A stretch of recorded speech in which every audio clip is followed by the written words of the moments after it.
되시고 복된 날 되시기를 바랍니다. 벌써 2월 벌써 셋째 주가 지나가는 것 같아요. 왜 이렇게 빠른지 모르겠습니다. 그러나 가는 세월 또 하나님의 은혜 속에 있는 줄로 믿고 아름다운 삶을 살아가시길 바랍니다. 지난주에 우리가 설 명절을 보냈는데 제 퀴즈 하나 내겠습니다. 사람이 먹으면 죽는 줄 알면서도 기어이 먹는 것이 있는데 이게 뭘까요? 일단 잘하시네 보니까. 아마 떡국을 한 그릇 차셨으니까 아마도 나이 한 살 아마 더 이렇게 차셨잖아요. 그래서 이 나이는 거부할 수 없는 거 아니겠습니까? 세월을 거부할 사람이 어디 있겠어요? 오는 세월 맞이하고 가는 세월 보내야 하는 것이 우리 인생의 모습인데 기어이 나이를 먹고 기어이 인생을 마치게 되고 또 기어이 천국을 가는 것이니 우리 믿음으로 살다가 믿음의 열매를 맺고 이것이 주님 앞에 칭찬되시기를 축원합니다. 저도 설 명절이 지나고 지난 월요일날 우리 선산이역 강원도에 있어요. 그래서 거기 저희 어머니 아버지가 거기 모셔놨는데 저도 설 명절 지나고 나서 이렇게 다녀왔어요. 가서 인사를 했어요. 아이고 좀 잘 계십니까? 편안하십니까? 건강하셨습니까? 아무 대답을 안 하시네. 그 당연한 것 아니겠습니까? 살아계실 때 좀 더 잘해드리지 못한 것이 그저 나이가 먹어도 그렇더라고요. 그죠? 나이가 먹어도 어머니는 어머니고 아버지는 아버지예요. 그죠? 그래서 가서 이렇게 뵙고 내려오면서 아이고 좀 더 잘해드릴 걸 뭐 이런 생각을 하고 이렇게 내려왔습니다만은 후회 없는 인생을 산다는 것이 그리 쉽지는 않은 것 같아요. 잘 살고 잘 믿어야 되겠다라고 하는 그런 생각도 혹시 그 어르신들이 살아계시는 우리 성도님 계시면 그저 살아계실 때 그저 짜장면 한 그릇을 이렇게 사드리고 그렇게 섬기는 것이 그게 아마 효도일 것 같아요. 대서양을 횡단하는 배에 한 승객이 탑승을 했습니다. 근데 배를 처음 타본 사람이었기 때문에 그저 신기하기만 한 거예요.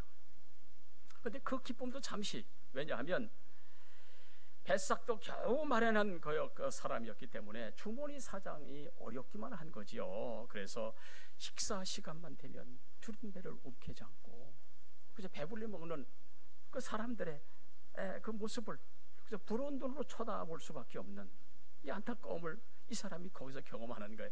야, 오랜만에 배를 타고 오랜만에 여행을 하는구나 라고 하는 기쁨도 잠시뿐. 배가 고프니까 이거 뭐 여행이 제대로 되겠습니까?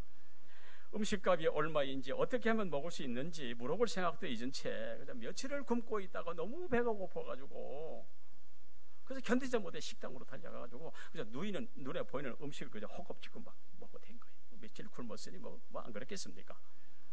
이렇게 실컷 먹고 난 뒤에 승무원을 찾아가서 이야기를 합니다. 죄송합니다. 내가 밥값을 지불해야 할 돈이 없습니다.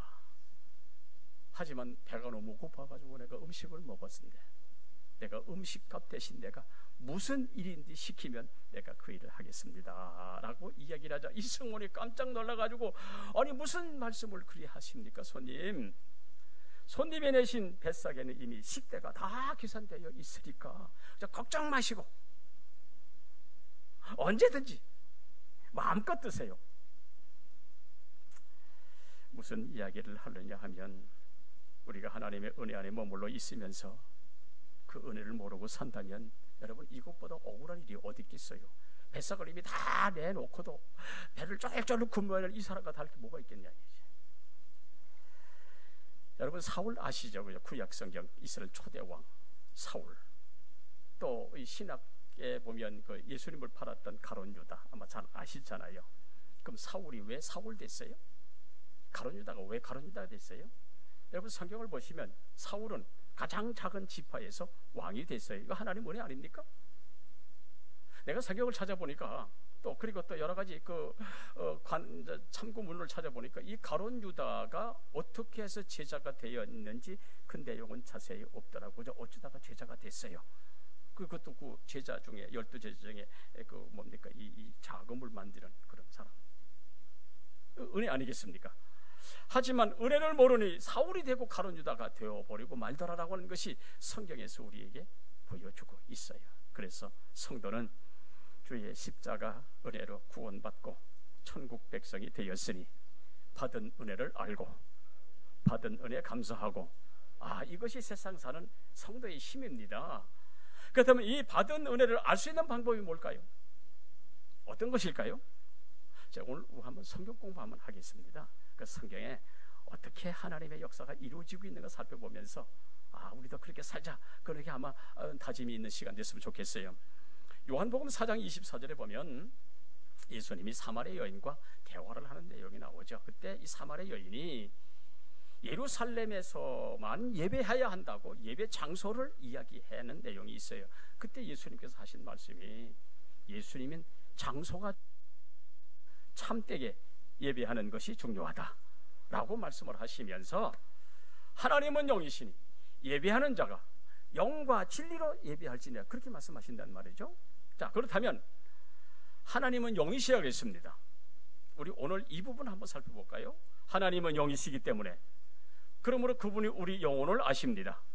우리 영혼도 감찰하시고 우리 마음도 아시기 때문에 우리의 마음과 생각이 하나님 마음에 합당한 마음과 생각이 되어가지고 하나님께 예배하는 이것이 바로 신령과 진정으로 예배하는, 예배하는 사람이 예배 중에서 생각이 다른 데가 있어. 아이고, 오늘 누굴 만나야 되는데 어딜 가야 되는데,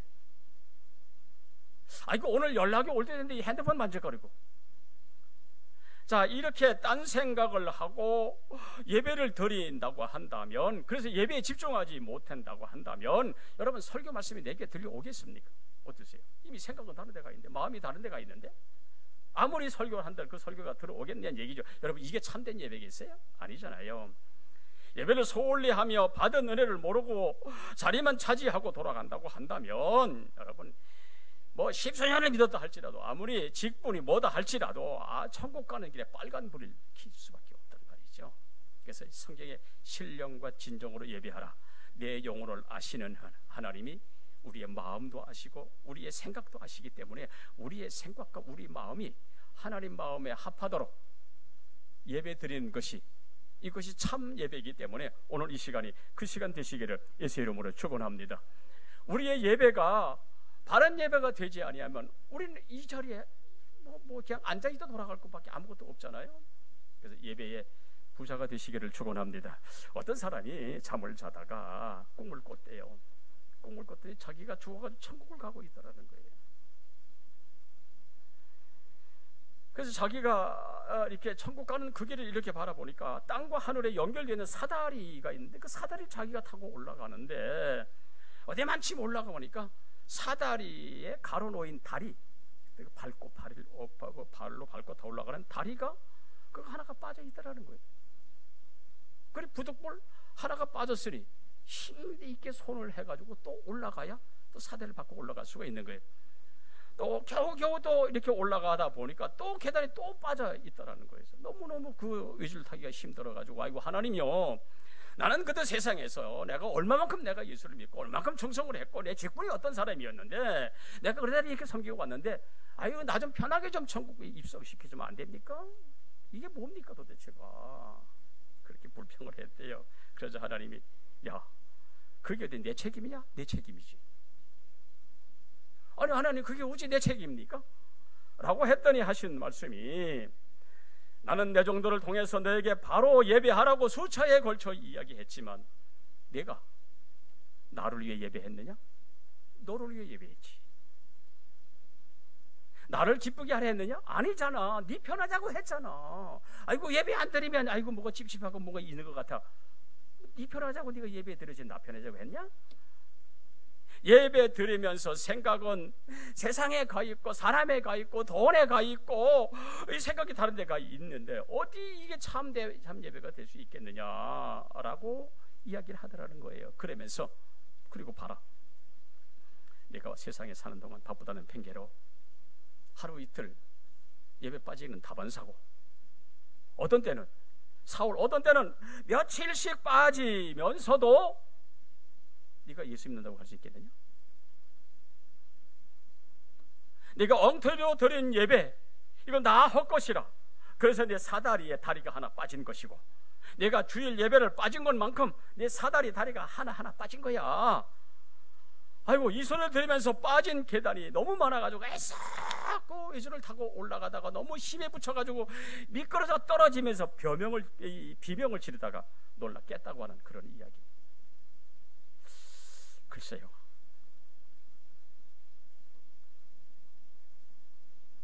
우리 정상적인 사다리잖아요, 그죠? 저거 하나하나 밟고 올라가면 돼요. 나는 우리 모든 분들이 만약에 저런 천국 온다면 하나하나 밟고 올라갔으면 좋겠습니다. 근데 중간에 보니까 중간에 빠졌네. 하나가 빠지고 두 개가 빠지고 또 가다 보니까 이거 왕창 빠졌네.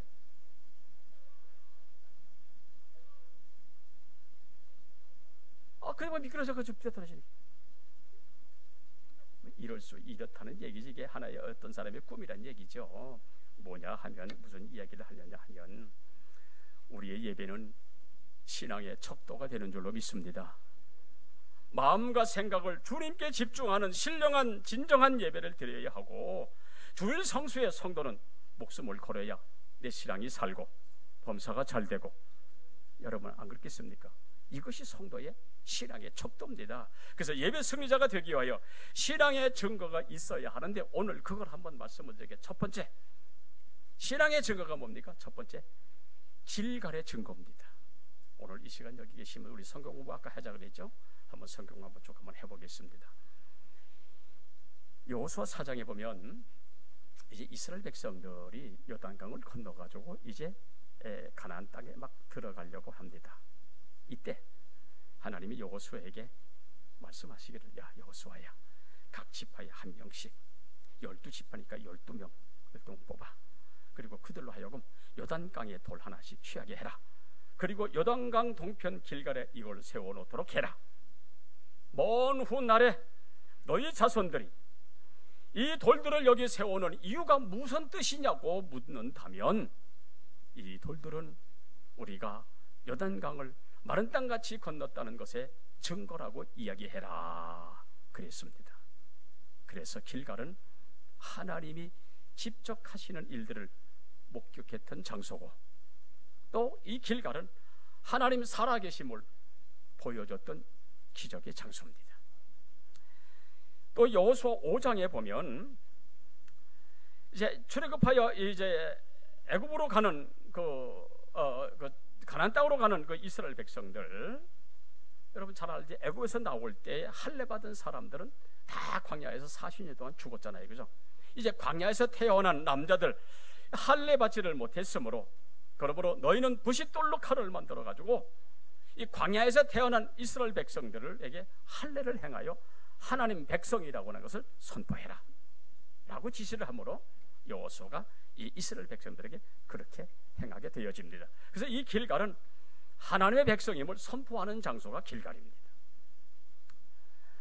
그러므로 이 길갈이라고 하는 장소는 하나님이 하신 일들과 그 능력을 목격했던 축복의 장소요, 나아가 이제는 하나님의 백성임을 선포했던 장소요, 그래서 이 장소는 하나님의 은혜를 기억하는 증거의 장소가 되고 있습니다.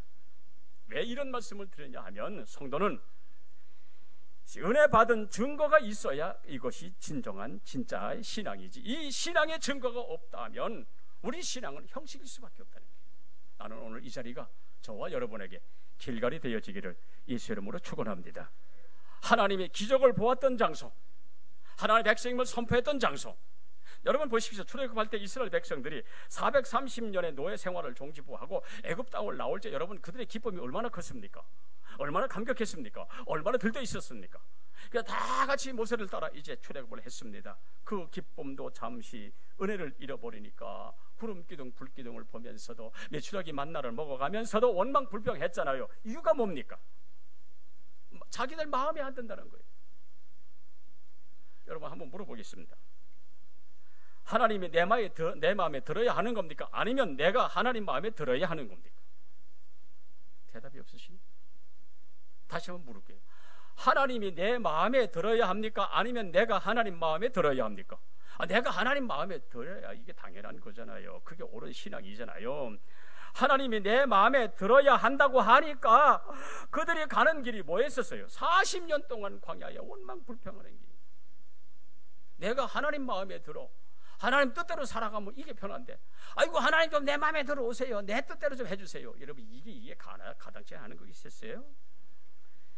왜 성도가 구원의 감격과 감사를 못하고 매사에 원망 불평하느냐? 은혜를 잃어버리고 내 마음대로 살아가다 보니까 그게 원망 불평이 되어버리는 거예요. 그러므로 내가 예수의 말씀대로 살겠다고 할 수만 있다면 그게 복인 줄로 믿습니다. 나는 오늘 이 자리가 그 자리가 됐으면 좋겠습니다. 주님, 내가 말씀대로 살겠습니다. 어렸을 때에 어머니에게 요리를 배웠던 사람, 그리고 신앙을 배웠던 한 사람이 있었습니다. 이 사람이 이제 장성을 해서 미국의 큰 미국 닭고기 공급업체 굴지의 기업의 사장이 됐어요. 사장이 되다 보니까 어때 많은 사람을 거느리게 되어지고 지금 자기가 가지고 있는 그 자리가 권력이 돼버리고 말았어요. 이 사람이 있으면 이게 변해지는 거예요. 이 사람이 이제 사람이 변해가지고 돈이 좀 있다고 교만했고 사업이 바쁘다는 핑계도 하나님을 떠나 뭘 이렇게 살아간 어느 날 갑자기 불어닥친 경제 불황에 위축되던 이랬다 보니까 사업마저 위축되어 버리고 말잖아요. 엎친 데 덮친 격으로 그 사업장에 불이 나가지고 다 타버렸네. 여기에 더 나가서 자기 아들 하나밖에 없는 그 아들마저 잃어버리고 말한 거예요.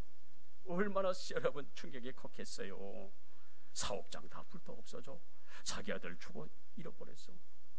여기다가 그의 아내마저도 이제 떠나버리고 말자. 이 사람이 정신적인 고난, 그 공황에 이제 시달리게 되어지다가 안 되겠다, 나 같은 인생 사람 뭐나 이거 죽어버리자 라고 했지만 이것마저도 실패했어요.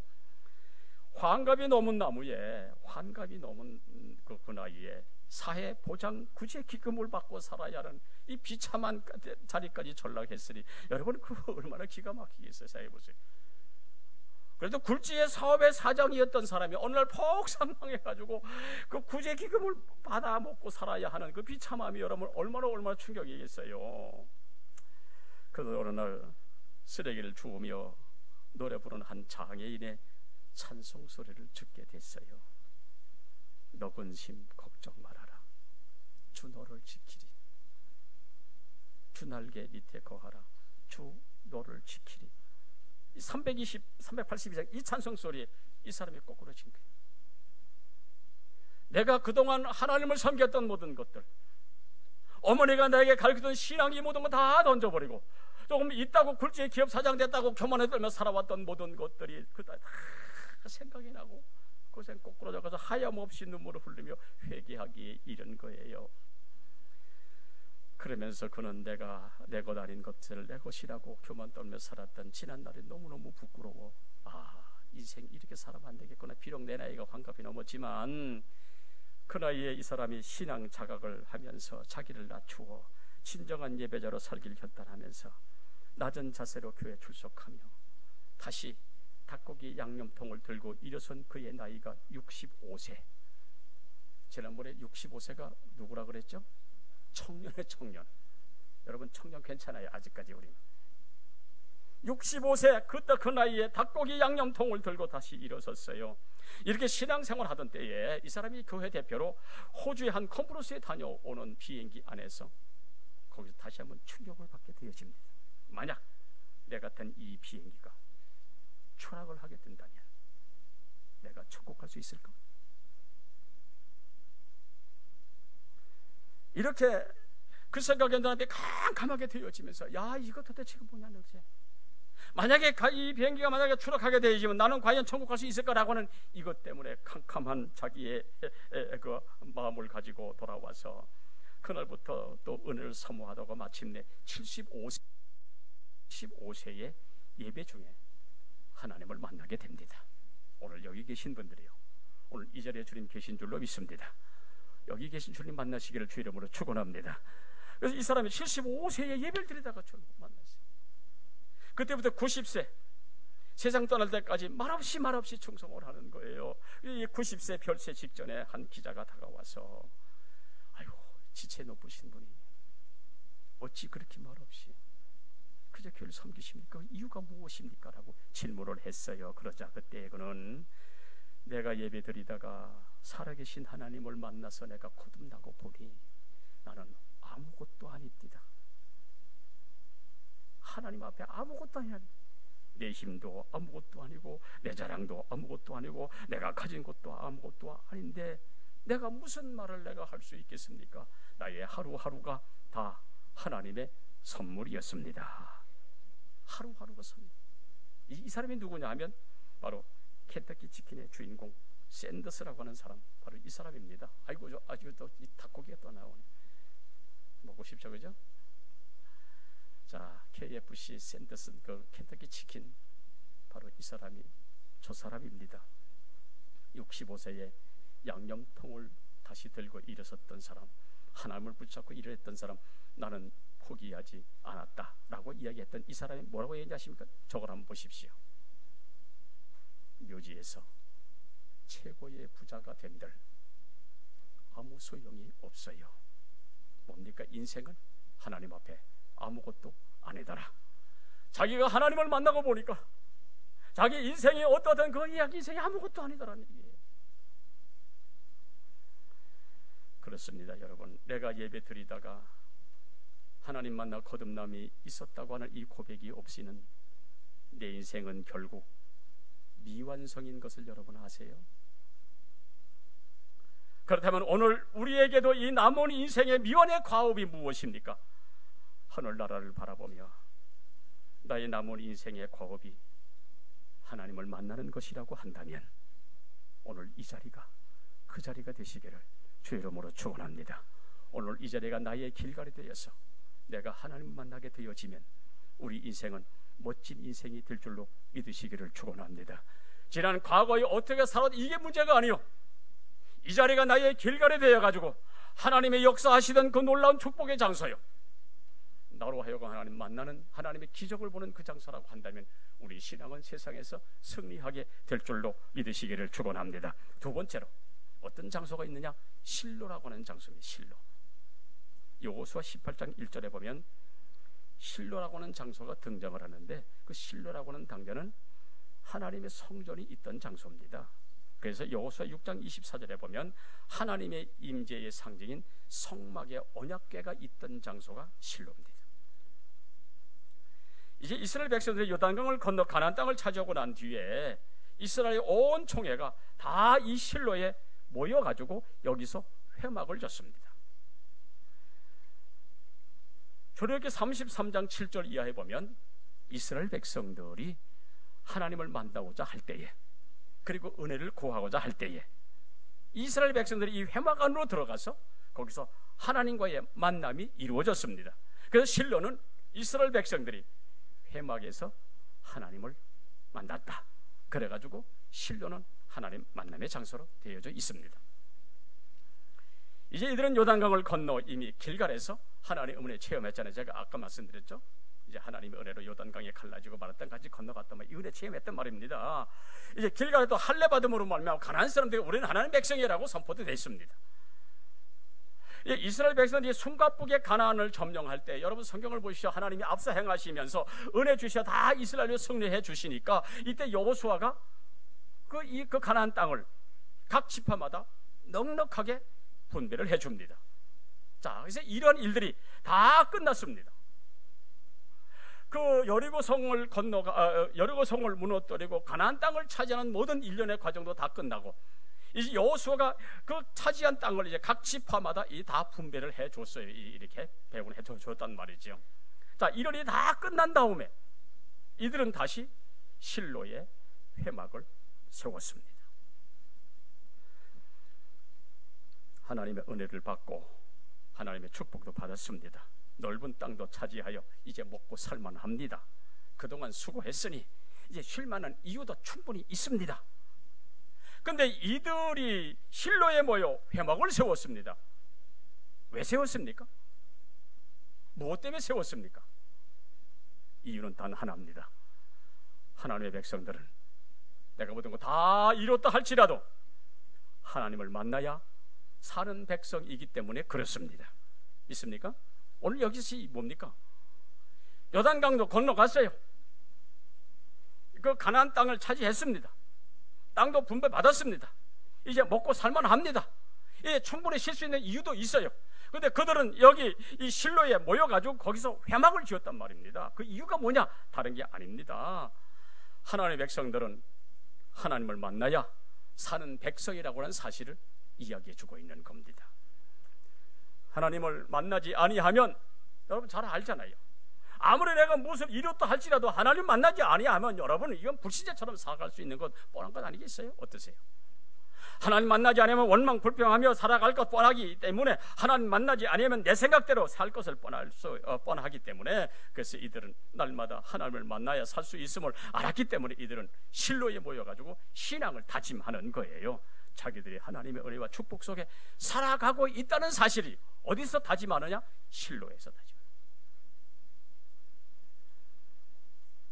이들은 실로에서 하나님을 만나고자 회막을 세웠습니다.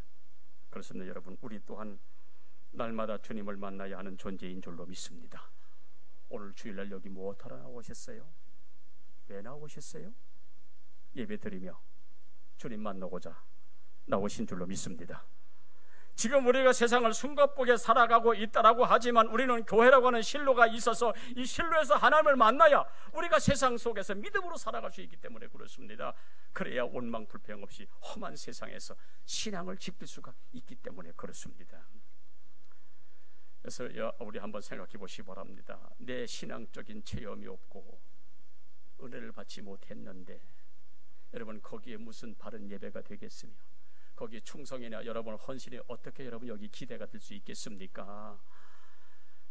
내게 주 음성 듣는 실로가 없는데 내가 어찌 믿음으로 살아갈 수가 있겠습니까? 내게 주 음성 듣는 실로가 없는데 어찌 순종으로 내가 살아갈 수가 있겠으며, 내가 주님께 주님 만나는 실로가 없는데 내가 어찌 축복받고 세상을 살아갈 수 있겠느냐 하는 이야기입니다. 내가 먼저 은혜 받고서야 그 힘으로 세상을 승리할 수 있는 줄로 믿습니다. 그러므로 여러분들의 우리 교회 이 자리가 저와 여러분의 실로가 되어지기를 예수 이름으로 축원합니다. 그러므로 여러분이요, 세상 사는 동안 삶의 방향을 잃고 방황하고 계십니까? 혹시 세상 짐이 너무 무거워 피곤해하고 계십니까? 의기소침하고 낙심 중에 있습니까? 어렵고 힘들고 벅찬 중에 있습니까? 근심에 쌓이고 우울하십니까? 내가 사는 날을 원망 불평이 있습니까? 여러분 실로를 찾으시기 바랍니다. 그러면 여러분의 환경 속에서 주님 만나주시고 평안을 허락해 주실 줄로 믿습니다. 여러분 세상 살아가는 동안 모든 일들이 다 내 마음대로 되어지는 그런 분들이 어디 있겠어요? 때로는 실망도 하고 낙심도 하고 절망도 할 수 있어요. 그러나 오늘 이 자리가 저와 여러분에게 실로가 되어가지고 주님 만나 평안을 얻고 문제 해결받는 축복의 장소가 되어지기를 예수 이름으로 축원합니다. 독실한 신앙인이 한 사람이 있었어요. 가정 그 독실한 그 신앙의 가정에서 태어났는데 이 사람이 성악을 전공했던 사람이라. 근데 이 사람이 어느 날 불의의 사고로 목뼈가 부러지는 바람에 전신 마비 장애자가 되죠. 이 사람이 원망하고 불평합니다. 하나님요, 나는 신앙의 가정에 태어나서 신앙으로 살면서 나는 성악을 전공했는데 어찌 이런 내 사고를 내가 당해가지고 내가 이런 모습이 되어야 되겠습니까? 여러분 안 그렇겠습니까? 땅을 치고 통곡해도 이거 누구를 원망해도 이건 어쩔 수 없는 그런 상황이 지금도 있단 말이죠. 그러다 어느 날 이 사람이 병실에 누워서 전신마비자니까 병실에 이렇게 침대에 누워 있는데 같은 방에 있는 그 환자의 가족 중에 어떤 아이가 그 병실에 들어와가지고 이렇게 뛰어놀면서 노래를 부르라는 거예요. 그 소리를 듣고 이 사람이 누워서 다시 내가 노래를 부르리라 라고 꿈이 생겼으나 여러분 전신마비자가 이게 제대로 되겠습니까? 의사도 불가능하다고 얘기하다는 거예요. 왜냐하면 일반의 폐활량이 20% 30%밖에 되지 않는데 복식 호흡도 할 수 없는데 어떻게 성악을 할 수가 있겠느냐고 이 의사마저도 만류하는 거예요. 그럴 수밖에 없잖아요. 그러나 의사는 안 된다고 할 수 이렇게 이야기했지만 이 사람이 1년 동안을 도레미파솔라 시도 1년 동안을 도레미파솔라 시도를 연습을 했고 2년 만에 휠체어에 앉아가지고 오케스트라와 함께 협연도 할 수 있는 정상의 자리에 올라갔어요. 그는 말합니다. 하나님은 우리에게 고난과 기쁨을 골고루 주시는 분이십니다. 나는 이것을 알기 위해 엄청난 비싼 수업료를 지불했습니다. 하나님이 전신마비로 내게 모든 것을 빼앗아 가신 게 아니라 내가 붙잡고 있던 것들을 내려놓게 하시면서 내게 더 많은 것을 주셨습니다. 없는 것이 불행이 아니라 하나님의 은혜를 모르는 것이 불행이라고 이야기를 하면서 은혜를 아는 지금이 참 좋다, 너무 좋다. 지체 장애자, 1급 전신마비 장애자, 바퀴 달린 성악가로 알려진 이남현 씨의 이야기, 어떤 사람인지 아십니까? 바로 이 사람입니다. 외국 사람 아니 우리나라 사람이에요. 전신마비 장애자예요. 저 사람이 오케스트라와 함께 더불어 협연을 했어요. 하나님은 불가능을 가능케 하시고 안 되는 것을 되게 하시고, 그러므로 오늘 이 자리에 계신 분들이요, 오늘 이 자리에서 저런 사람을 저렇게 만들었던 살아계신 하나님을 만나시기를 주의 이름으로 축원합니다.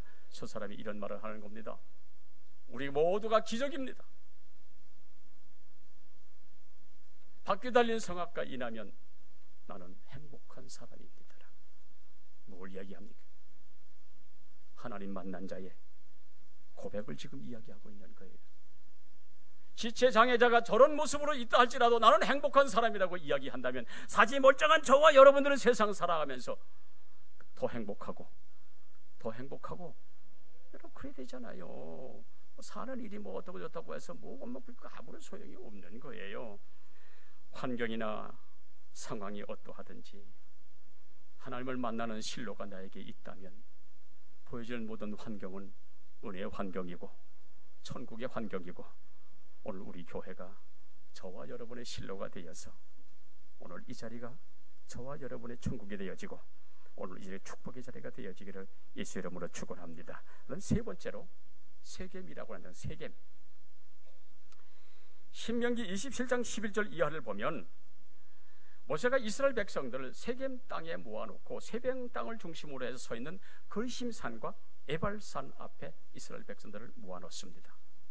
그리고 거기서 6지파, 거리심산을 향해 6지파를 세워놓고 그들에게 축복을 선언하게 하고, 에발산을 향해 6지파를 세워놓고 그들에게는 저주를 하도록 선언하게 합니다. 이 축복받고 살 거냐 아니면 저주받고 살 거냐를 지금 이스라엘 백성들에게 지금 모세가 이야기하고 있는 겁니다. 여호수아 8장 30절 이하 35절에 보면 여호수아가 이 예식의 절차를 근거해서 순종을 예표하는 거리심산을 향해 6지파를 세워놓고 축복을 선언하게 하고, 불순종을 예표하는 에발산을 향해 선 6지파는 저주를 선언하게 합니다. 그리고 여호수아는 축복과 저주의 율법을 그 세겜 땅에서 낭독을 하게 되어집니다. 오늘 이 말씀은 뭐냐면 우리로 하여금 순종하며 살 거냐 불순종하며 살 거냐를 묻고 있는 이야기입니다. 거슬러 올라가 보겠습니다. 창세기 12장 6절에 보면 아브라함이 하나님의 인도를 받아가지고 한 교회에 정착을 해서 거기서 제단을 쌓고 거기서 예배를 드립니다. 그리고 거기서 새로운 삶의 터전을 주신 것에 감사하면서 거기서 아브라함이 하는 말이 있어요. 하나님, 나로 하여금 이리로 인도해 주셨으니 이제 나는 여기서 하나님만 섬기겠습니다. 하나님께만 예배하겠습니다. 이렇게 결심하며 하나님께 예배 드렸던 장소가 어디냐? 바로 세겜 땅입니다. 이것은 오직 하나님께 예배 드리며 하나님만 섬기겠다고 하는 그것을 우리에게 묻고 있는 말씀이지요. 또 한번 보겠습니다. 창세기 35장에 보면 야곱이 험악한 인생길에서 자녀들 때문에 야밤도주하게 되죠. 여러분 잘 아시죠? 딸 디나 사건 때문에 야곱의 아들들이 나가가지고 세겜성 남자들 도륙을 했습니다. 세겜성에서 발칵 뒤집어 일어났잖아요. 그래서 이 야곱의 식구들이 이제 야밤도주를 하게 되어지는데, 이 야밤도주를 하면서 가족들이 가지고 있던 우상을 세겜 상술이나 말에 묻으면서 그가 결심하는 내용이 있습니다. 하나님, 내 인생 내가 살아온 삶 무엇인가가 부족하여 내가 험한 꼴을 내가 보는 것 같습니다. 이제는 오직 하나님만 섬기겠습니다 라고 결단했던 장소가 바로 세겜입니다. 종합해 볼게요. 이 장소, 축복의 산, 그리심산, 저주의 산, 에발산이 바라보이는 장소, 조상들이 신앙의 결단을 하면서 하나님 앞에 헌신을 다짐했던 이 장소에서 여호수아는 지금 자기 인생 막을 내리는 바로 그 순간에 사랑했던 이스라엘 백성들을 다 세겜 땅에 모아놓고 오늘 본문에 오늘 이렇게 기록을 하고 있습니다. 우리 14절, 15절 다시 한번 보겠습니다. 다 같이 14절 15절 시작. 그러므로 이제는 여호와를 경외하며 온전함과 진실함으로 그를 섬기라. 너희의 조상들이 강 저쪽과 애굽에서 섬기던 신들을 치워버리고 여호와만 섬기라. 만일 여호와를 섬기는 것이 너희에게 좋지 않게 보이거든 너희의 조상들이 강 저쪽에서 섬기던 신들이든지 또는 너희가 거주하는 땅에 있는 아모리 족속의 신이든지 너희가 섬길 자를 오늘날 택하라. 오직 나와 내 집은 여호와를 섬기겠노라. 오직 나와 내 집은 여호와를 섬기겠노라. 지금 그렇게 이야기하고 있습니다. 축복과 저주의 산 그리심산과 에발산을 바라보게 하면서 이스라엘 백성들로 하여금 어떻게 살 거냐를 지금 다짐하고 있는 거예요. 그래, 너희가 그쪽으로 가고 싶으면 가. 너희가 다른 신을 섬기고 싶으면 그쪽으로 가. 나는 나와 내 집은 오직 여호와만 섬기노라 라고 이야기하는 이 말씀은 이스라엘 백성들에게 어떻게 살기로 다짐하고 있느냐를 묻고 있는 겁니다. 여러분 기억하십시오. 하나님을 믿는다는 것은 어떤 논리나 이론이나 포장된 행동이 아닙니다. 하나님을 섬기는 것은 성실과 진정한 삶이 바로 그 간증이 되는 것이고, 하나님을 섬긴다는 것은 사실이 간증되어야 하는 겁니다. 어떤 논리나 이론이나 과장된 행동도 아닙니다. 사실이어야 됩니다. 그렇다면 여러분, 우리에게 세겜이 있습니까? 다른 말로 말하면 내 삶에 하나님만 섬기겠습니다, 잘 믿겠습니다 하고 결단의 자리가 있었습니까? 이제까지 살아왔던 대로 아무렇게나 살아도 된다고 하는 것을 버리고 이제부터 무슨 일이 있어도 신앙의 질서에 순종하며 신앙으로 살겠다고 하는 그 결심의 자리가 있느냐를 지금 묻고 있는 거예요. 우리에게 언제부턴가 예수 믿기 시작한 순간이 있었어요. 그래서 내 삶이 하나님이 주인이심을 고백하며 살아오지만 어느 순간에 세상 사는 일들 때문에, 여러 가지 겪는 크고 작은 사건 때문에, 또는 사람과의 관계 섭섭함 때문에 이 모든 것이 무너져 내려가지고 내 신앙을 무섭게 하는 일들이 여러분 얼마나 많이 있습니까? 내가 이게 예수 믿는 건지 안 믿는 건지 모를 때가 종종 있잖아요. 그러므로 여러분, 내 삶의 순간순간마다 세겜의 장소, 하나님이 나의 주인이시여 축복자이시라고 하는 그 인식의 장소, 하나님만이 내 삶의 주인이심을 인식하는 중요한 장소, 교회 출입할 때마다 교회 주인은 내가 아니요 주님이신 것을 인식하는 그 장소, 그래서 충성하게 다짐하는 그 장소가 내게 있어야 함을 지금 본문이 이야기해주고 있다라고 한다면, 오늘 이 시간 여기 오신 분들이요, 오늘 이 자리가 우리의 세겜이 되고 그런 장소가 됐으면 좋겠습니다. 하나님을 처음 믿기 시작한 그 은혜 자리, 하나님을 만난 내 모습을 돌아보며 새롭게 되는 축복의 자리, 하나님을 바로 섬겨 하나님 앞에 설 때 상 받을 자리, 우리 교회가 이런 축복의 장소인 세겜이 될 수가 있다라고 한다면 하나님은 기뻐하실 줄로 믿습니다. 오늘 이 자리에 계신 분들이, 저와 여러분이 다 그런 분들이 되어지기를 주의 이름으로 축원합니다. 그래서 우리는 한순간도 소홀히 살아갈 수 없는 것은 나의 길갈과 나의 실로와 나의 시겜이 나의 삶에 얼마나 중요한 흔적이 되는가를 한번 생각해 볼 수 있어야 하는 겁니다. 뭡니까? 나의 길갈, 하나님의 역사했던 그 놀라운 기적의 역사를 보던 장소, 나의 실로, 내가 모든 거 다 갖추어 놓고 산다 할지라도 우리 신앙인들은 실로에 와서 하나님 앞에 예배 드리고 늘 하나님 만나야 내가 사는 줄을 아는 그 실로의 장소, 내가 이제부터는 어떤 일이 있어도 지난날은 어떻게 살았을지언정 앞으로 내가 이렇게 살고 저렇게 살고 믿음으로 살겠다고 하는 다짐의 그 장소, 그 세겜이 우리에게 있어 우리 세상 속에서 이것이 우리의 간증이 되어야 될 줄로 믿으시기를 축원합니다. 이런 증거가 없다면 우리 신앙 다시 한번 생각해봐야 되지 않겠어요? 이 얘기 하나 하고 마치겠습니다. 19세기 미국 2차 대각성 운동을 그 중심의 역할을 했던 한 포팝도가 있었어요. 이 사람이 하나님을 섬기는 사람인데 어느 날 이 사람이 하나님의 음성을 듣게 되어집니다. 얘야, 네가 법을 공부하느냐? 예, 공부하고 있습니다. 그럼 공부 다 마치면 뭐가 될 거요? 변호사가 되지요. 그럼 변호사가 되면 뭐 할 거냐? 돈을 많이 벌지요. 돈 많이 벌면 뭐 할 거냐? 부자 되지요. 그럼 그 다음 뭐 할 거요? 그 다음 뭐 할 거요? 그 다음은 죽지요. 그럼 그 다음에 어떻게 될 거냐? 이 하나님의 음성에 이 사람이 그냥 깨지기 시작해. 내가 이렇게 살았네. 내가 돈을 벌어서 내가 변호사가 되어가지고 내가 부자가 되어가지고 살아가는 그 세월을 살다가 오늘 내가 갑자기 세상을 떠나 죽게 되어지면 내가 갈 곳이거나 어느 곳이냐?